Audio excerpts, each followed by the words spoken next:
Оль, начинаем. Здравствуйте, уважаемые дамы и господа. Hello, everyone. Ladies and gentlemen. Приветствуем вас на 7-м вебинаре по хроническим болезням доктора Джос Айсека. Welcome to the 7th seminar on chronic disease led by Dr. Джос Айсек. Переводит сегодняшний вебинар Инна Долгопольская из Канады. Today translation is mine, Inna Dolgopolsky, homeopath from Canada. И, как всегда, несколько очень коротких, но интересных сообщений.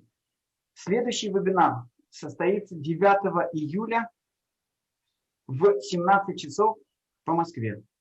Few announcements. Our next seminar will be on Friday, July 9th. It would be 5 p.m. or 17 on Moscow time. Сегодня, как и прежние вебинары, вебинар будет построен первых 1,5 часа теоретический методологический материал от доктора Джос Айсека и последних полчаса сессия вопросы и ответы. So today our seminar will be as usual.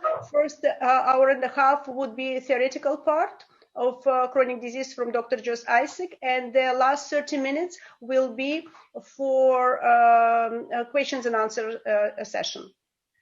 Вебинар, как и всегда, организован Академией Джоса Айсека и Международным центром Via Homeopatica. The seminar is organized by International Academy of Dr. Джос Айсек and the Center of Via Homeopatica, International Center of Via Homeopatica. Мы все еще остаемся в прежнем формате. К нам могут приходить все. В чате мы выложим реквизиты, по которым вы можете поддержать наше начинание. We are still working in the same format. We welcome everyone, and the webinar is free. But in our chat, you could see the addresses and account numbers where you can support us, support our work. Мы начинаем интенсивно развивать этот проект в интернете, в социальных сетях, в YouTube, и ваша поддержка очень важна. We continue to develop this project through all social media, on internet, and your support and financial support is very important for us. Вопросы доктору Джосу Айсеку, пожалуйста, оставляйте в чате. We encourage you to leave your questions in chat. Мы уже попросили, чтобы доктор Айсек ответил на вопрос о нынешней ситуации в Индии и по актуальным вопросам гомеопатическим, например, грибковые заболевания и другие вопросы, которые будем обсуждать в конце. We already asked Dr. Джос Айсек to answer us questions, very important questions for us about status of epidemics in India, including some important treatments, including black fungus, which is right now in India. So he will be addressing it in the question-answer period already. Над этим проектом работает уже немаленькая команда, и мы готовим для вас очень интересные сюрпризы. Это очень полезные сюрпризы в повседневной практике гомеопата. There is already quite a large team working on this project, and we are preparing for you some surprising gifts, which would be very, very important for those who practice homeopathy. И если вы хотите быть в курсе событий, как гомеопатических, так и того, что происходит в странах разных на этой планете, связанных с ковидом и вопросом гомеопатии, а также, если хотите быть в курсе того, что мы вам приготовили, пожалуйста, оставьте ваши мейлы в чате с указанием mail и указание фамилия, имя и откуда человек. Yeah, if you would like to know more about status of COVID homeopathic treatment in different parts of the world and all other events which is happening here, please leave your name, country where you stay right now, or country of origin, and your email in the chat. So we will be in touch with you. Will be part of our communication.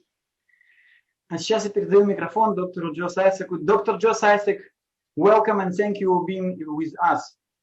And now we give our microphone to Dr. Jos Айсек. Jos Айсек, hi, welcome, and we are so happy to have you with us today. Thank you, Dr. Roman. So this is our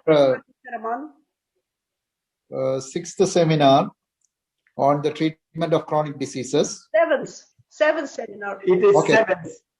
Okay. It is seventh, and sorry to interrupt you. I want to stress my partner for organization of these seminars, Dr. Olga Levina from Moscow.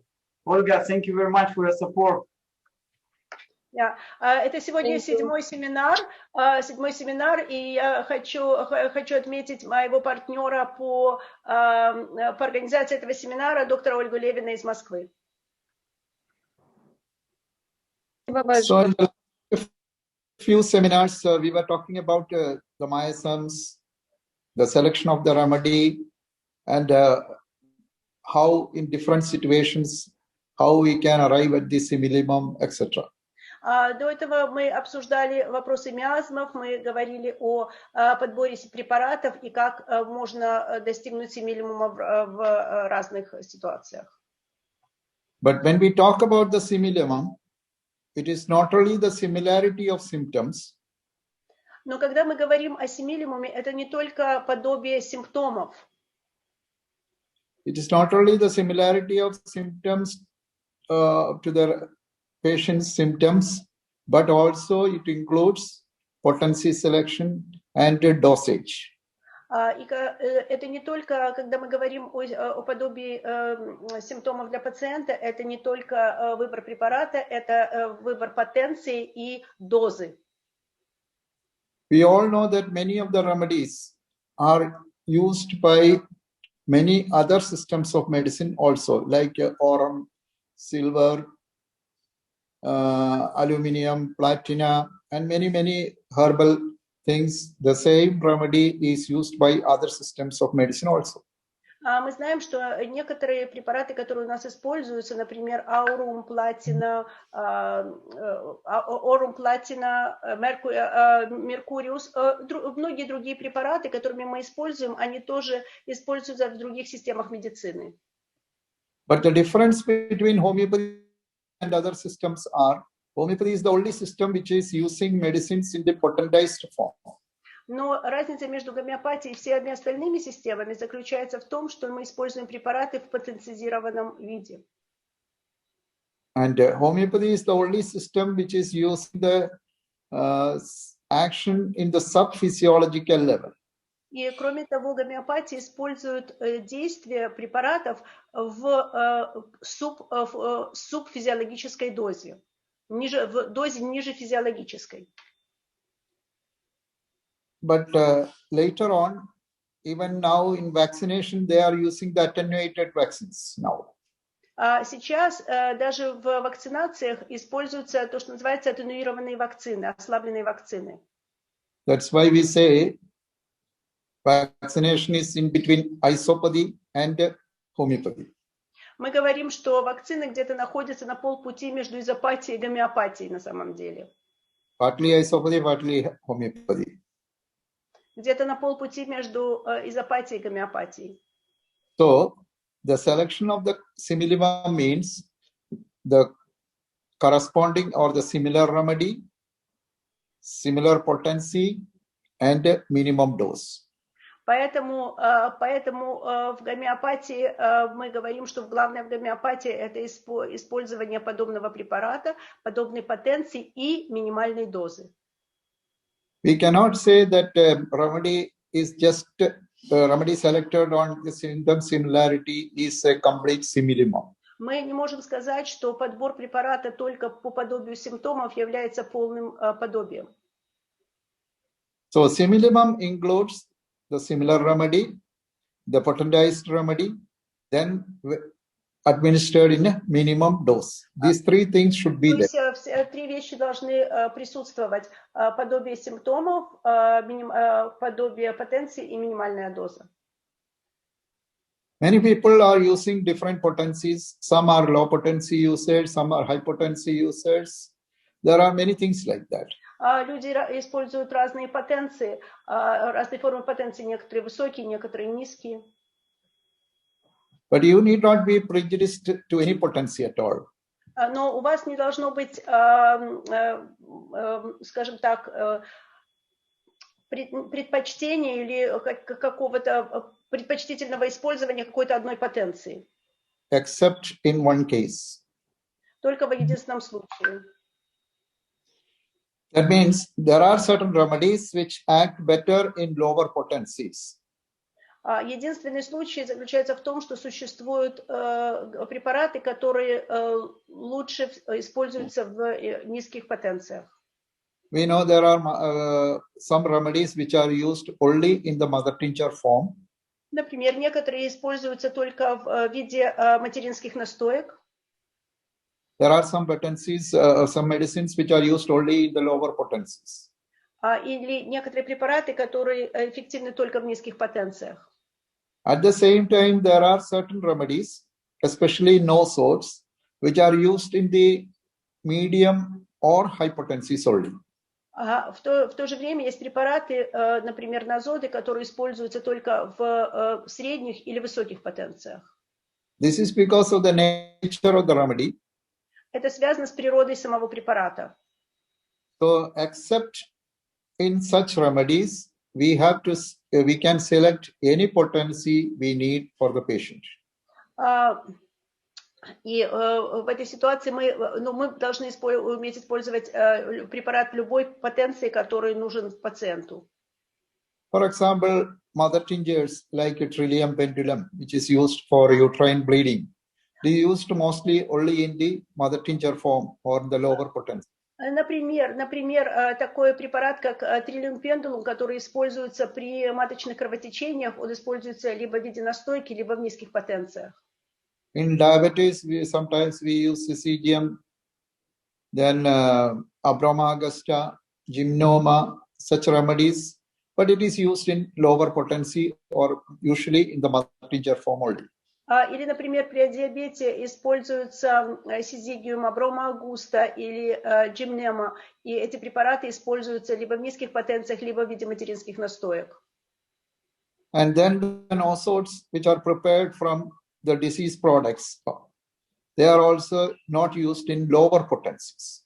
Но вот назоды, которые сделаны из болезнетворных тканей или бактерий, они используются только в более высоких потенциях, они не используются в низких потенциях.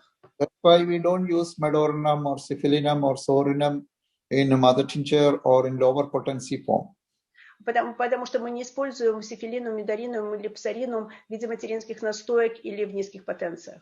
We usually use it in the 200 and up. Мы используем их потенции 200 и выше.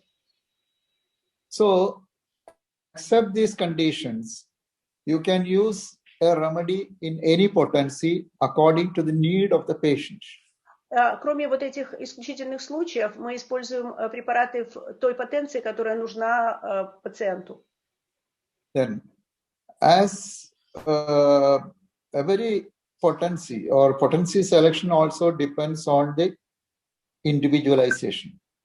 Выбор потенции очень глубоко связан с индивидуализацией. Because one patient with rheumatoid arthritis may be cured with Thuja 200, another may be cured with Thuja 10 or Medorinum 1 or 10 like that. So there is individualization in the selection of potency also. Существует индивидуализация в выборе потенции. Например, один пациент может быть вылечен ТОИ 200, а другой вылечен от ревматоидного артрита ТОИ 10М или мидаринум 1М или 10М. То есть тут нету одного рецепта, это все зависит от индивидуальных особенностей. Then, what is the need of selecting the correct potency? Почему так необходимо выбирать правильную потенцию? You know, some patients who are under the treatment of some homeopathic doctors, it takes a long time to cure a case. Например, пациент, который находится на лечении, часто это занимает очень долгое время для того, чтобы вылечить пациента. Here, actually, they have some problem with the selection of the remedy. They may be trying remedies one after another, and also the selection of the potency. Это происходит в тех случаях, когда гомеопату трудно подобрать препарат, он использует один препарат за другим, и также у него возникают сложности в выборе правильной потенции. So, my point is, you should not be prejudiced in the selection of potency.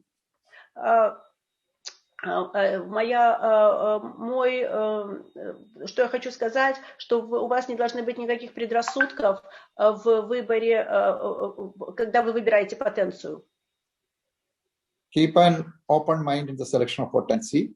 Вы должны идти в этом ситуации, вы должны быть открыты. Ваше сознание должно быть открыто в выборе потенции.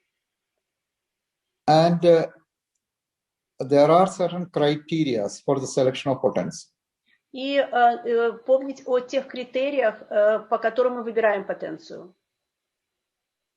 It is not just a hit and miss way, but there are very clear-cut guidelines for the selection of the potency. Это не тот случай, когда это не система проб и ошибок.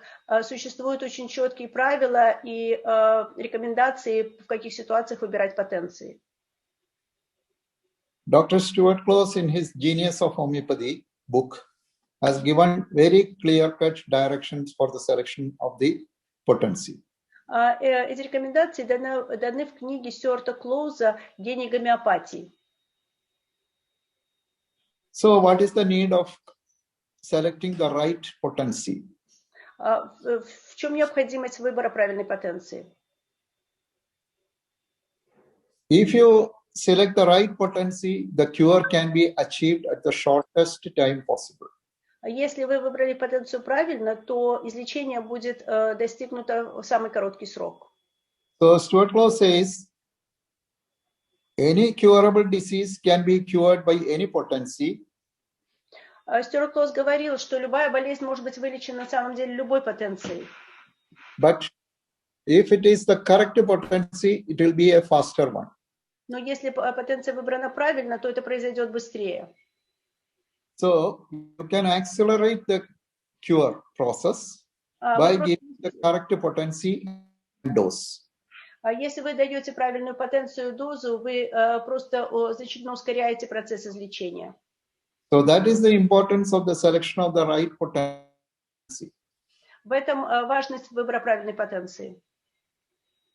Also, we know that by potentization, we are making some inert materials more potent, like in the case of silesia, ferrum, etc., etc. В процессе потенциации мы делаем вещество, которое было до этого инертным, мы его делаем на самом деле более действенным. While talking about the prescription, I told you there are basically 5 types of prescriptions. Я до этого говорил, что существует на самом деле 5 типов назначений. Etiological prescription. Первое – это этиологическое назначение. Symptomatic prescription. Which one? Symptomatic prescription. Второе симптоматическое назначение. Miasmatic prescription. Миазматическое назначение. Constitutional prescription. Конституциональное назначение. Then pathological prescription. И патологическое назначение по патологии. So here what we need is the strict guidelines. Now we will look into the criteria for the selection of potency. И сейчас мы разберем критерии назначения. Potency means it depends on the susceptibility of the patient mainly. Выбор зависит от восприимчивости пациента. The susceptibility of a patient varies from individual to individual. Вот эта восприимчивость, она различается от человека к человеку, она варьируется от человека к человеку. And higher the susceptibility, higher the potency. И чем выше восприимчивость человека, тем выше потенция. There are mainly 7 criteria for the correct selection of the potency. Существует 7 критериев по выбору потенции. The first one is susceptibility. И вот эта восприимчивость является номер 1. Second one is the seat of disease. Второе – это то, где находится болезнь, в каком месте находится болезнь. Third one is the nature and intensity of disease. Третье – это природа болезни и ее интенсивность. Fourth one is the stage and duration of the disease. Четвертое – это стадия болезни и ее продолжительность. Fifth one depends on the previous treatment taken. Пятое – это какие перед этим, какое лечение было проведено перед этим. Then the sixth one is whether that disease is a dynamic one or not. Шестое – является ли болезнь динамической или нет. And the seventh one depends on the nature of the medicine. И седьмое зависит от природы самого препарата. So these are the 7 criteria, main criteria for the selection of the potency. И вот это те 7 критерий, которые мы используем для выбора потенции. So usually, what is susceptibility? Что такое восприимчивость? Susceptibility is the power to react to stimuli. Восприимчивость – это сила организма среагировать на стимулус. And this power to react to stimuli depends on some factors. И вот эта сила организма прореагировать на стимул зависит от нескольких факторов. Like idiosyncrasy. Например, идиосинкразии. Homeopathy. Гомеопатичность. Age. Возраст. Constitution and temperament. Конституция и темперамент. Then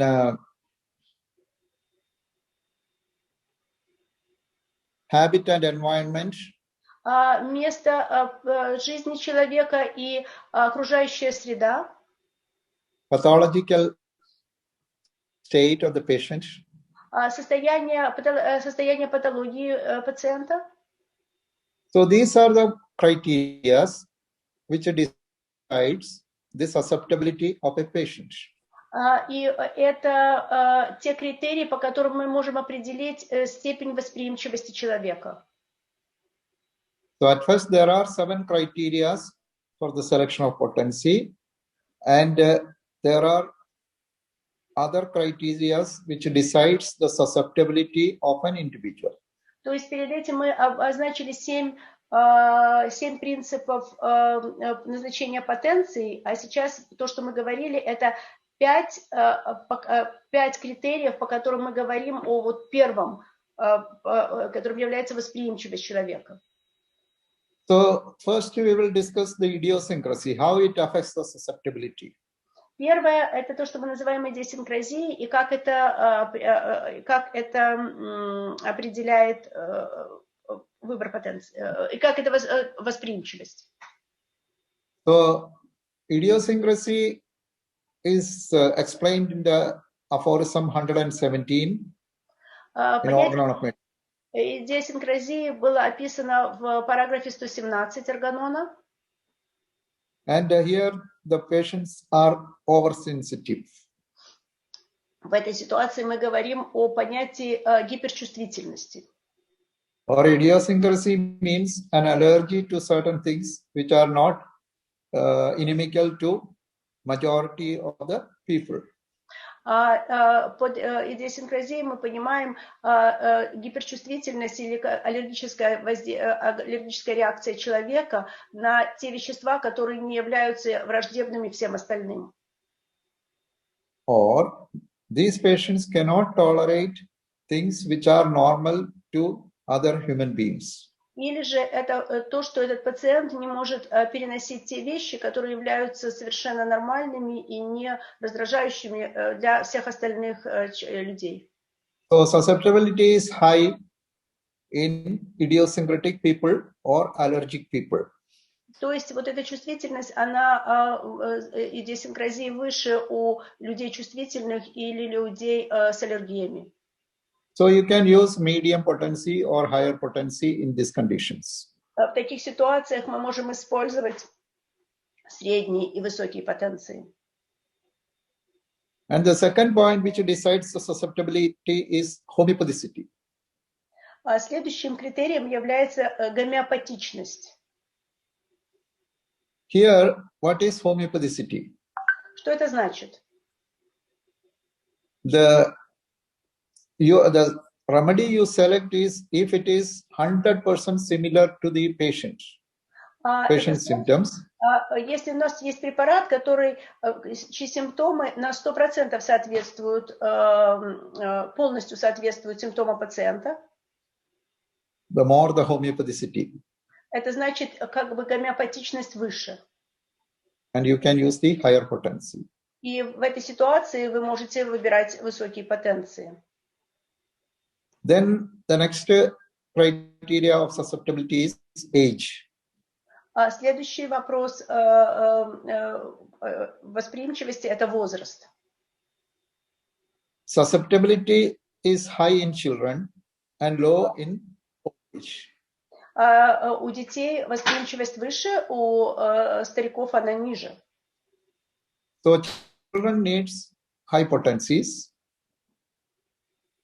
And old people better to start with a lower potency. Дети нуждаются в высоких потенциях, а старики в низких потенциях. So the susceptibility will decrease with the age. Восприимчивость падает с возрастом. Then the constitution and temperament. Следующее – конституция и темперамент. So very sensitive people who are nervous, sanguine, or choleric temperament needs higher potencies. Люди нервозные, люди сангвинического или холерического темперамента нуждаются в более высоких потенциях. Then intellectuals, people who are quick to react, impulsive, zealous persons require higher potency. Люди быстро реагирующие, интеллектуальные, импульсивные, они нуждаются в более высоких потенциях. Low potencies are advisable in phlegmatic people, sluggish people with a good muscular fiber, etc. Люди более флегматичные, люди, такие коренастые, они нуждаются в более низких потенциях, люди более медленного темперамента. Then the habitat and environment. Следующее – это жилище и окружающая среда. People who do more intellectual work. Люди, которые делают более интеллектуальную работу. Who are doing creative work. Или занимаются творческой работой. Who are emotional. Эмоциональные. Sedentary nature works. Sorry? People with sedentary works. Да, люди, у которых сидячая работа. They require high potencies. Сидячий образ жизни, им требуются более высокие потенции. Then, low potency is required in laborers. Более низкие потенции хороши для людей, занимающихся физическим трудом. People who are handling the drugs and chemicals, everything. Люди, которые С лекарственными растениями или с химикатами. Then pathological condition. Следующее патологические состояния. Here the susceptibility will be low. In advanced condition, the susceptibility will be low. В глубокой патологии, при глубокой патологии восприимчивость низкая. Because there may be some structural problems, degenerations or ulcerations or overgrowth or something, if the pathology is advanced. Когда мы говорим о глубокой патологии, мы говорим о структурных изменениях, уже дегенерации, изъязвлениях или опухолевом процессе. И в этой ситуации восприимчивость низкая.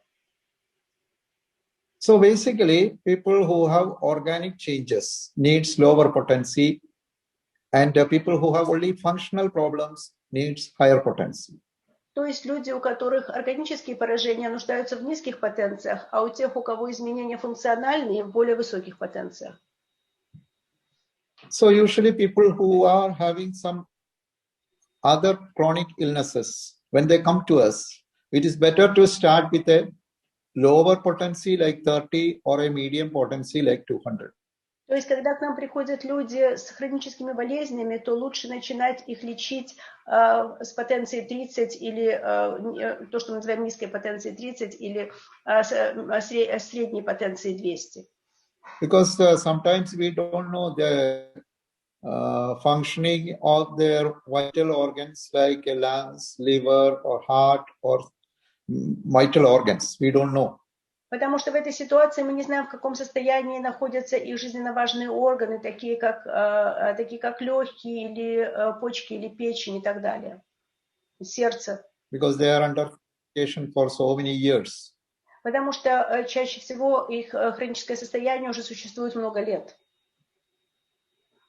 Like diabetes, blood pressure, high cholesterol. Люди с диабетом, с гипертонией, диабетом, гипертонией, холестерол, артрит.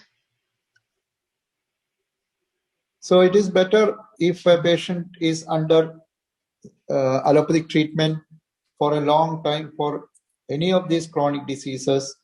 Don't jump into higher potencies because we don't know the stage or stage of the different internal vital organs.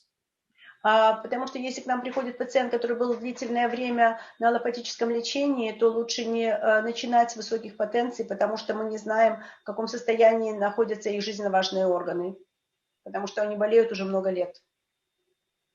And here one more thing we have to take into consideration.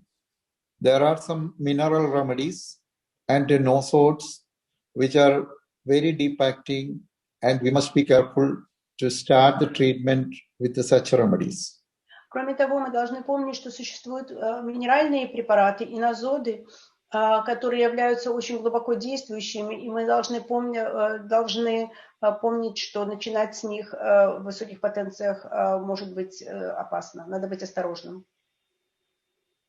So among the mineral remedies, we must be careful about silicea, phosphorus, kalicarb. Таким препаратам относятся, которыми мы должны быть осторожны, относятся силиция, фосфорус, калий-карбоникум. In patients who had some lung complaints. Это касается пациентов, у которых есть проблемы в легких. Sulfur also. И сульфур.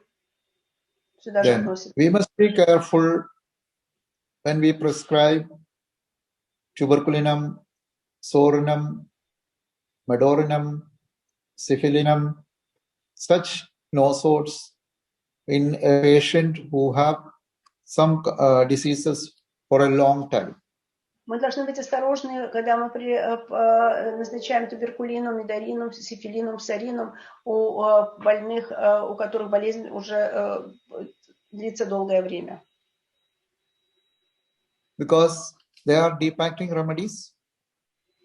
потому что which can make changes in the constitution. Потому что это глубокие препараты, которые могут произвести изменения в Конституции.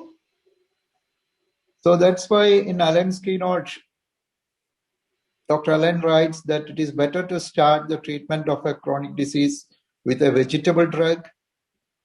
It will be more safer. Поэтому доктор Алленс в ключевых симптомах Аллена говорит о том, что лечение лучше начинать с растительного препарата. Это более безопасно. So coming back to the guidelines for the selection of the potency, the first one we have already discussed.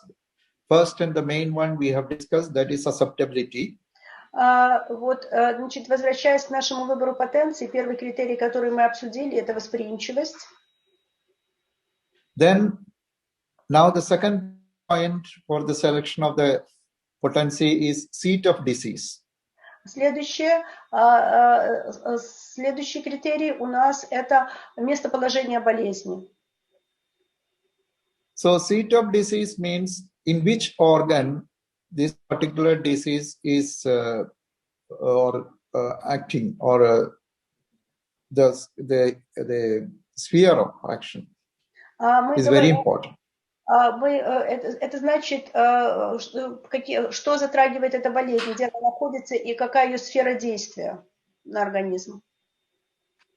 Low potencies are better in diseases of cellular, muscular, osseous, joints, cartilage. Низкие потенции лучше там, где у нас поражены, например, клеточные структуры, костные структуры, там, где поражены хрящи, такого рода. Where there is some changes. Это те органы, где начинаются структурные изменения. Then, higher potencies are required in circulatory problems. Более высокие потенции годятся там, где есть проблемы циркуляции, кровообращения. Glandular problems. Проблемы с железами. Cutaneous or skin complaints. Кожные проблемы. And nervous diseases, neurological diseases. И неврологические болезни. Then, if you look at the system, lower to high potencies are required in locomotor, circulatory, digestive diseases. Если мы посмотрим на системы, то потенции, начиная с низких и поднимаясь вверх, нужны для систем кровообращения, опорно-двигательного аппарата, пищеварительной системы. Lower to higher potencies are required in genitourinary, respiratory, and nervous system also. Кроме этого, касается мочеполовой системы, респираторной системы и нервной системы. What I mean by low to higher potency is you can start with the 30, and as the patient improves, you can go to the higher and higher potencies till the highest. Когда я об этом говорю, это значит, что это значит от низких к высоким. Это говорит о том, что мы начинаем с более низких потенций, и постепенно, по мере того, как пациент улучшается, мы можем поднимать потенцию и доходить до самых высоких.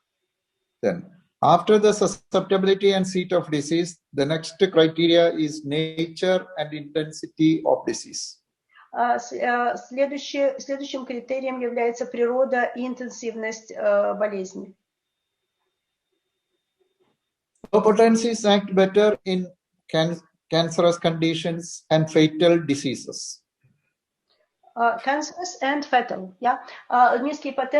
Низкие потенции нужны в случае канцера и неизлечимых заболеваний, в случае рака и неизлечимых заболеваний.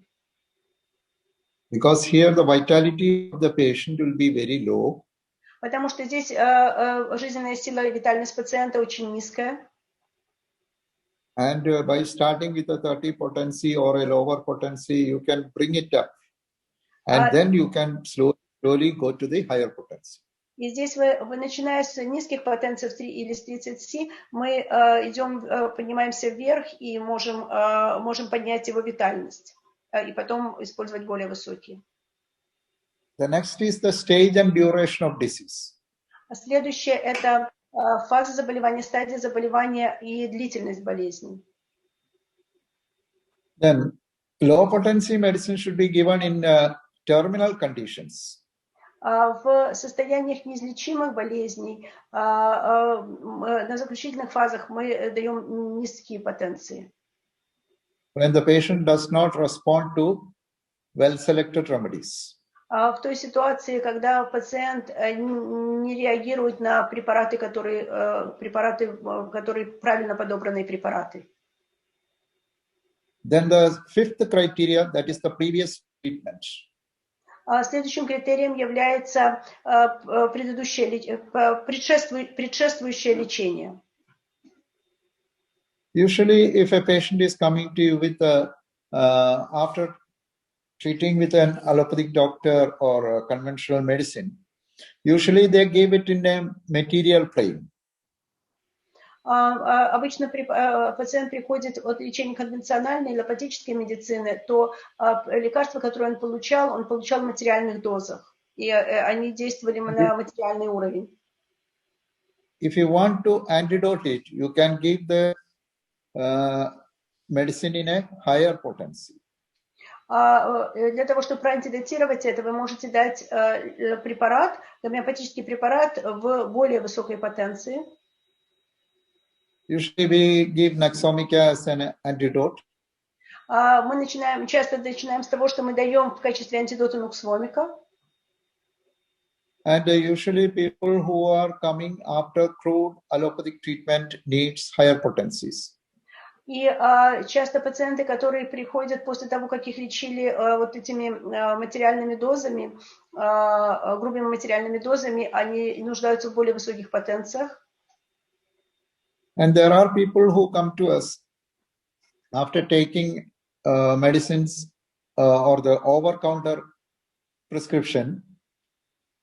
They buy from the pharmacies and they keep on taking the medicine for a long time. And after that, they come to us. They need higher potencies.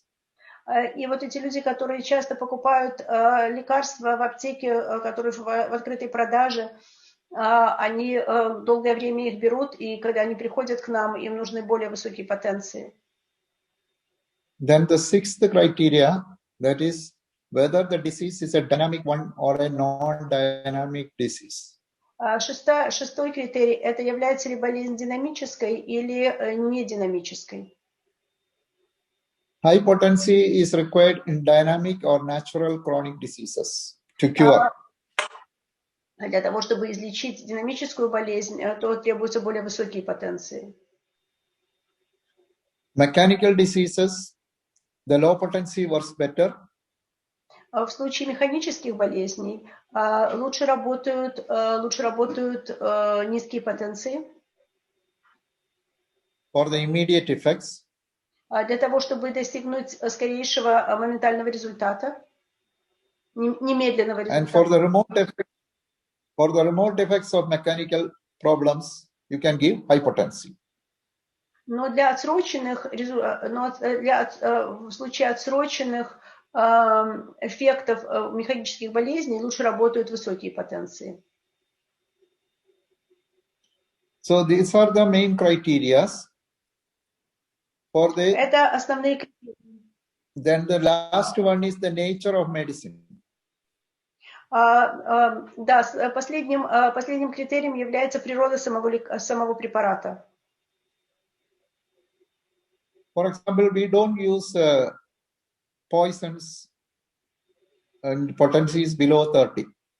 Например, те вещества, которые ядовитые, мы не используем их в потенциях ниже 30C. We don't use nosodes below 200 potency. Мы не используем нозоды в потенциях ниже 200. Then, so there is the selection of potency depends on the nature of the medicine also. Поэтому критерием свойства самого вещества является одним из критериев выбора потенции. Then comes why we need to potentize these remedies to 30, 200, 1M, 10M, 50M, CM, MM. Sorry, I don't understand. What do we need, or Why we need 30? Okay, why we need? Okay.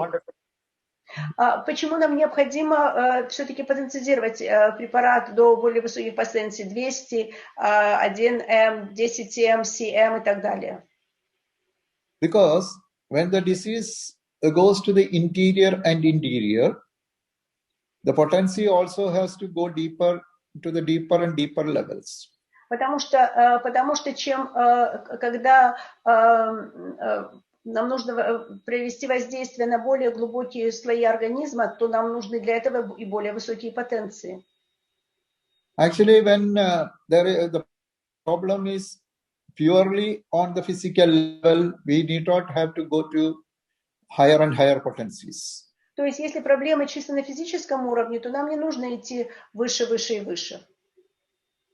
But if it goes to the emotional level, mental level, we need to go to the higher potencies. Но если проблема начинает возникать на эмоциональном или психическом уровне, нам нужны более высокие потенции. So the selection of potency depends on all these factors. Поэтому выбор потенции зависит от всех этих факторов. And many others says that it is better to give 30 and 200 potencies in acute cases. Считается, что для острых состояний потенция 30 и 200 наилучшие.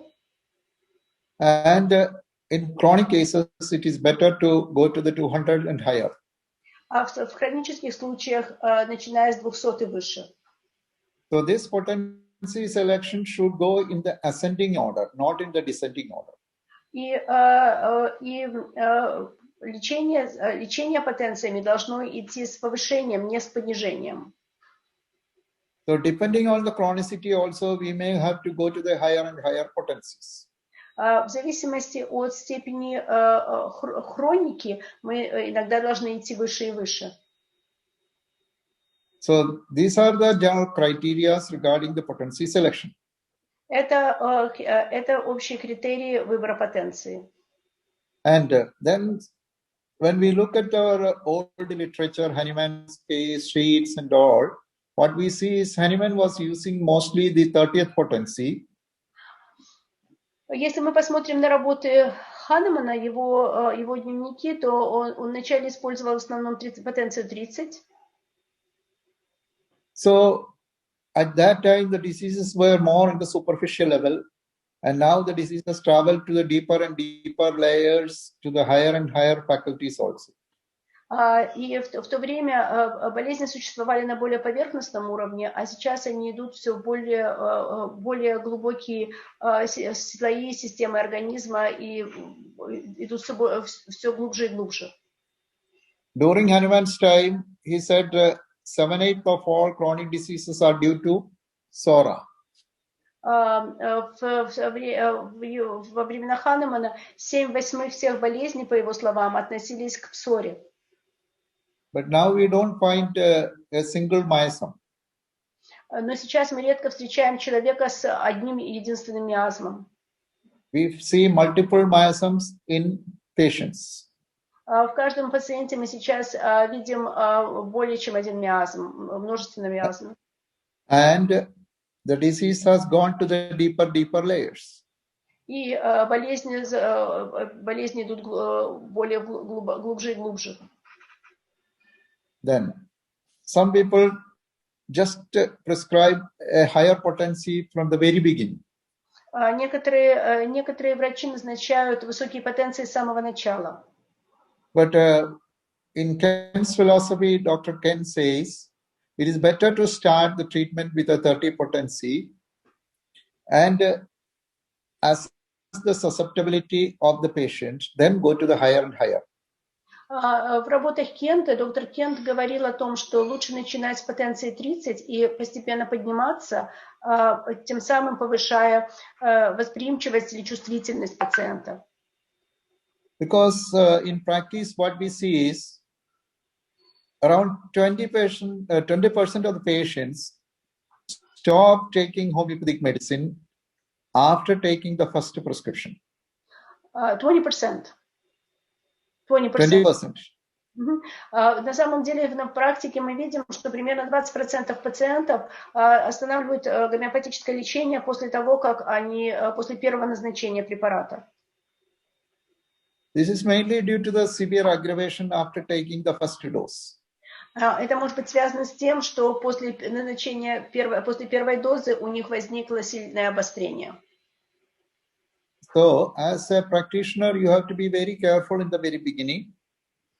И поэтому, как практикующий врач, вы должны быть очень осторожны в начале. And it is difficult to assess the susceptibility of the patient in the very first consultation. И во время первой консультации нам очень трудно определить правильную чувствительность, восприимчивость или чувствительность пациента на первой консультации. Especially when you are a beginner, you have to. It is better for you to start from a lower potency and slowly go up. Особенно если вы начинающий, гомеопату лучше начинать с низкой потенции и постепенно подниматься вверх. Even if the potency is low, there will be some reaction in the patient after taking it. Даже если потенция низкая, недостаточная, все равно какую-то реакцию пациента вы увидите. If you can observe the patient properly after the first dose. А если вы правильно будете наблюдать за пациентом после первой дозы. So it is better to start with the 30 or a 200 potency in chronic cases. Поэтому лучше начинать с потенции 30 или 200 в хронических случаях. And after assessing the susceptibility, you can go slowly to the higher and higher potencies. И когда чувствительность или восприимчивость поднялась, то вы можете идти выше. And also, in many of the chronic diseases like arthritis, or where there is some slight structural changes, better to start with a lower potency and slowly build it up, and you can bring the patient to a level where you can give higher potencies. Или, например, в таких ситуациях, как артрит, где могут существовать структурные изменения, лучше начинать с более низкой потенции 30, и через какое-то время вы сможете дать пациенту более высокую потенцию 200. Actually, in many chronic cases, the cure is achieved when we go to the 1M or 10M potencies. Во многих хронических случаях излечение наступает, когда мы выходим на более высокие потенции, такие как 1М и 10М. But when you start with a 30 or 200, you can build up the immunity, the strength, the vital force, and slowly go up without producing any aggravation. Но если вы начинаете, то есть полное лечение может достигнуть на высоких потенциях, но начинать все равно лучше с низких и постепенно укреплять пациента и укреплять его жизненную силу, и тогда через какое-то время вы сможете использовать более высокие потенции. For example, in cases where there is slight degeneration or neoplasm, например, to be corrected in the structural level first. Например, в тех случаях, когда есть дегенерация или неоплазма, то сначала мы должны позаботиться о структурных изменениях, органических изменениях. Especially in the cases of arthritis. Например, в частности, в случаях артрита. When the patient comes to us, maybe he has gone to the disease has gone to the structural level. То есть, когда к нам пациент приходит, у него уже существуют изменения на уровне структуры. So a 30 potency or a lower one may help us in the beginning. Поэтому потенция 30 и ниже может нам быть полезна в начале. Then as the structure build up, you can go to the higher and higher potencies. И когда мы укрепили структуру, то мы можем после этого идти на более высокие потенции, 200 и выше. So this is the best way or a safer way, especially for the beginners. Этот путь более безопасный и лучший, особенно для тех, для начинающих врачей. There are cases where there are more symptoms on the emotional or mental plane and less symptoms on the physical plane. Есть случаи, когда симптомы больше находятся в области эмоционально-ментальной сферы и в меньшей степени на физическом уровне. There you can give a higher potency because most of the symptoms are on the mental plane. Когда симптомы больше на ментальном уровне, то мы можем давать более высокие потенции, потому что они находятся в области эмоционально-ментальной сферы. And in some cases we find more structural changes. Then you can start with a lower potency. Но в таких же случаях, если мы видим там структурные нарушения, то тогда лучше начать с более низких потенций. So this is the way these are the things we have to keep in mind while selecting the potency.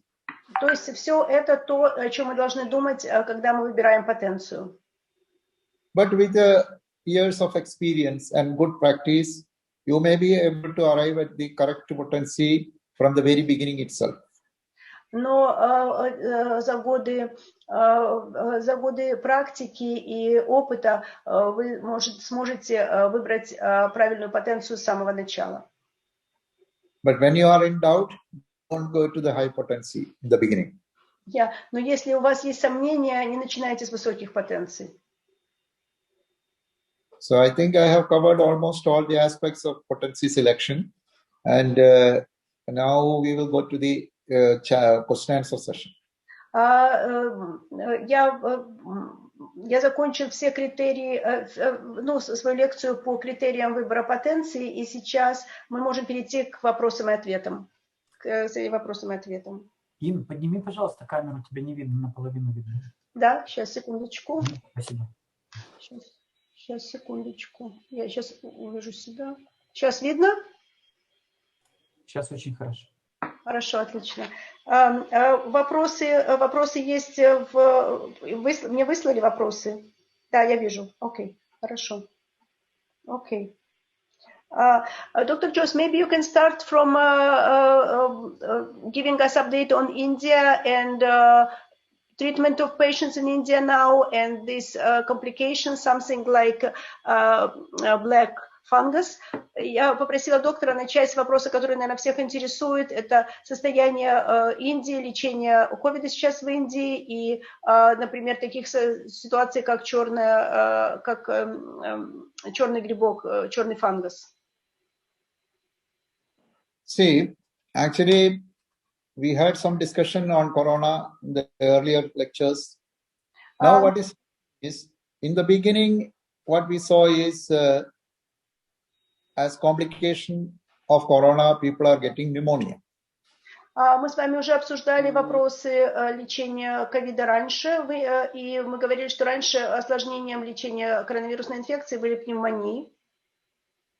Later, they found that people who have comorbidities or other diseases are suffering more with the complications.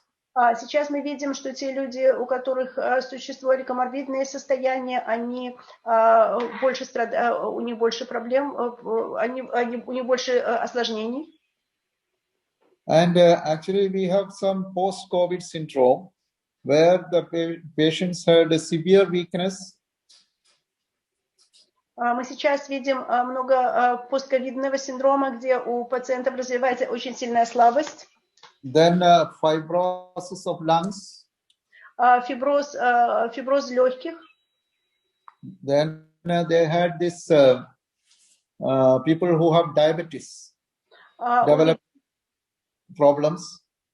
Пациенты с диабетом, у них возникают проблемы. Then some people develop exertional dyspnea after corona. У некоторых людей начинается одышка при движении после короны. And now the main, in some patients, especially in northern India, they have seen the white fungus, black fungus, and yellow fungus. In northern India. In northern India. Yeah. И сейчас в частях Индии, особенно в Северной Индии, появляются грибковые заболевания, такие как белый грибок и черный грибок. Actually, this later in the Indian Council of Medical Research found out that those people who have taken a lot of antibiotics and steroids develop these fungal infections. Вот эти индийский совет по исследованиям гомеопатии определил, что пациенты, у которых развились грибковые заболевания, это были пациенты, которые брали много антибиотиков и стероидов. And the first affection is on the nose, then the sinuses, then the eye, and then the brain. И развитие болезни идет от носа к синусам, глазам и дальше в мозг. But I think after the warning by the Indian Council of Medical Research, now the doctors are not using much steroids. И сейчас, после рекомендации этого совета по медицинским исследованиям, пациентам перестали давать стероиды. And now the fungal attack, the number of persons having fungus problem is coming down. И после этого количество людей, имеющих эти проблемы с грибковыми заболеваниями, снижается. And in my state, we have found only very few, less than 10 or something. В штате, в котором я живу, в штате Керала, мы очень мало таких случаев, где-то только 10 на весь штат. Actually, the homeopathic viewpoint is vindicated. Vindicated? Yeah, it's found true. Found that it's true. Yeah, because we were saying that steroids will destroy the general immunity, and that will invite other infections also. Now. Okay. То есть эта гомеопатическая точка зрения оказалась правильной, и потому что мы все время говорили, что использование стероидов подавит иммунитет, и тем самым начнут появляться более глубокие инфекции. Actually, these antibiotics and steroids, when building up specific immunity, is destroying the general immunity of the patient. То есть стероиды, антибиотики, которые которые действуют на формирование какого-то специфического иммунитета, разрушают общий иммунитет. So our standpoint, or what Hahnemann was saying, is vindicated and found true. Поэтому как Ханеман говорил, наша точка зрения себя оправдала. Then the Central Council of Research in Homeopathy, they came up with some guidelines for the treatment of the fungal infections. И Центральный совет по гомеопатии Индии разработал список рекомендаций по лечению этих грибковых заболеваний. And they recommended arsenic album, Maraxol for the treatment of fungal infections. After arsenicum album, what was the second one? Maraxol, anthracinum. Anthracinum. И рекомендации по лечению этих грибковых заболеваний являются арсеникум альбум, меркурий солюбус и антрацинум. And I think they have reduced the steroids now, and now less fungal cases are coming up. И как только снизили количество стероидов, которые дают пациентам, количество инфекций снизилось. And in a way, what Hahnemann was saying was found to be true. И опять то, что говорил Ханеман, опять показал, что это было правда и правильно. Because in the beginning it was pneumonia mainly because of in people having tubercular myasm. До этого это были пневмонии у пациентов, у которых преобладал туберкулиновый миазм. So that was the original picture. Это была первоначальная картина. Or the original symptoms. Или это были первоначальные симптомы. And then they started using all these medicines, and we saw fibrosis of the lungs, where bryonia works very well. И после этого, после всех этих лекарств, у нас развивается, мы видим развитие фиброза легких. В этом случае хорошо работает бриония. But anyway, as you know, before anybody has suggested, we suggested arsenic album in January 2020 on January 26th or something, because you are the one who translated everything, so you know. Yeah. И вы помните, и вот Арсений Кумальбум, который мы с самого начала рекомендовали, это было, я тому свидетелем, что я была при этом, мы были 20 или 26 января, мы сказали, что Арсений Кумальбум будет очень важен. I said that I was there. Yeah. Yeah. So now even people who doesn't know about homeopathy know about arsenic album now, all over the world. Сейчас даже люди, которые ничего не знают о гомеопатии, уже знают про Арсений Кумальбум. So every epidemic from scarlet fever onwards